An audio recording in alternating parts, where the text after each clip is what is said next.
सन 2020 में पूरी दुनिया को एक ऐसी बीमारी ने घेर लिया जिसका नाम था कोरोना वायरस। अब सोचने वाली बात है, क्या ये कोरोना वायरस कोई नया वायरस था? क्या ये कोरोना पहली बार आया था? नहीं, बिल्कुल भी नहीं। कोरोना वायरस एक जुकाम का वायरस होता है जो बहुत पहले से ही वैज्ञानिकों ने खोज निकाला था।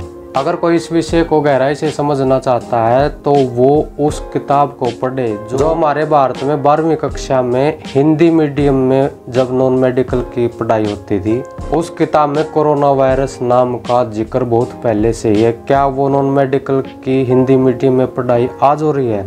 वो तो बहुत पहले होती थी, बहुत साल पहले होती थी। और दुनिया का वर्ल्ड हेल्थ ऑर्गेनाइजेशन, विश्व स्वास्थ्य संगठन जो है, उसके पास सभी बीमारियों के, सभी देशों के और सभी दवाइयों के आंकड़े समय समय पर पहुंचते रहते हैं। और जो आयुर्वेद के बारे में नई नई किताबें लिखी गई हैं, जो 20-30 साल पहले जो किताबें लिखी गई हैं, उनके अंदर ये साफ तौर पर लिखा हुआ है कि वर्ल्ड हेल्थ ऑर्गेनाइजेशन WHO ने 2020 कर दी थी कि आने वाले 20 सालों में, यानी कि 2020 एक्यूरेट बैठती है, मनुष्य के शरीर पर अंग्रेजी दवाइयाँ, एलोपैथी की दवाइयाँ असर करना कम कर देंगी।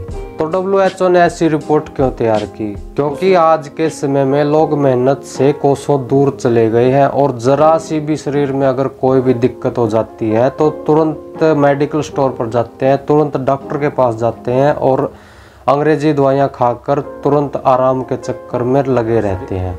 ऐसा करते करते धीरे धीरे उन अंग्रेजी दवाइयों ने शरीर पर ऐसा असर कर दिया कि बीमारियों से लड़ने की हमारी जो प्राकृतिक क्षमता होती है वो बिल्कुल समाप्त होने का घर पर आ गई।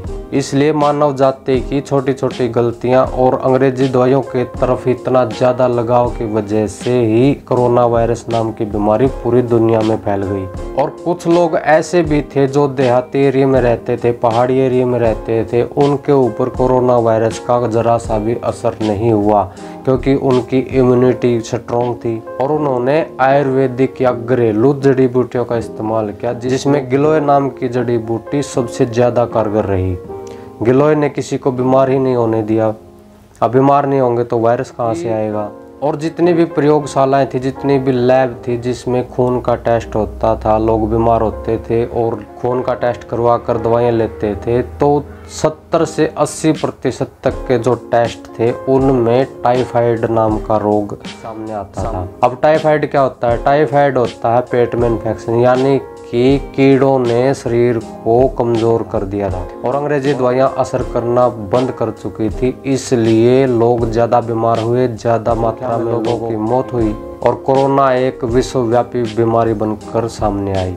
अगर ये गलतियां आगे भी नहीं सुधारी, जड़ी बूटियों की तरफ अगर हम नहीं गए, आयुर्वेद को हमने अगर नहीं अपनाया, तो ये अंग्रेजी दवाइयाँ खा खा कर लोगों का शरीर खोखला होता रहेगा, लोग बीमार होते रहेंगे। एक बीमारी ठीक होगी, दूसरी बीमारी मनुष्य को जकड़ती रहेगी और लोग जान गंवाते रहेंगे। और इलाज के चक्कर में लोगों का आर्थिक नुकसान तो कोई रोक ही नहीं सकता।